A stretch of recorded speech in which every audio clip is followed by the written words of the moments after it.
中英海运的员工领到真大包的年底奖金，朋友讲有40个月，有一个员工摕到这个奖金了，有够欢喜，随从这个欠钱的记录翕起来了，传上网络。这个消息一个传开呢，好真个网友拢真新鲜，因为欢喜呢，欢喜较无一天，到公公司的员工伫这个社会媒体就讲，这个员工因为呢上网络去点和公司记大过，佮讲规公司的人拢总知影，抑过中英海运定性讲无这个代志，昨确实有公布这个处分案件，验过甲年底奖金无关系。伫咧网络风声讲领到100万年底奖金，欢喜无够一天，中英海运就传出有员工因为安尼互记大过，有点太超过吧？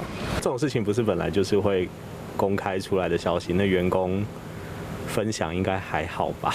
这些害啊，年底考绩才打出来，就随风处罚。有网友伫咧网络讲，中英海运真注重规矩，薪水袂当漏涉。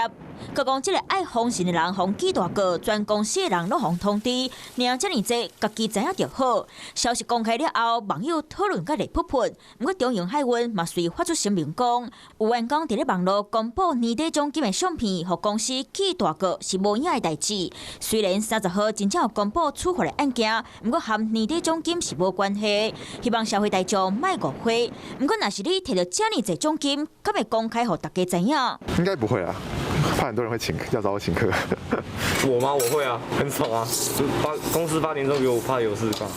领遮尔济，大家人的想法无同。不过，有员工伫咧网络顶讲，中英海运本来就真阿萨哩，敢若一般的基层员工3年就摕90个月。不过也是莫受过臭样，较袂互美梦变恶梦。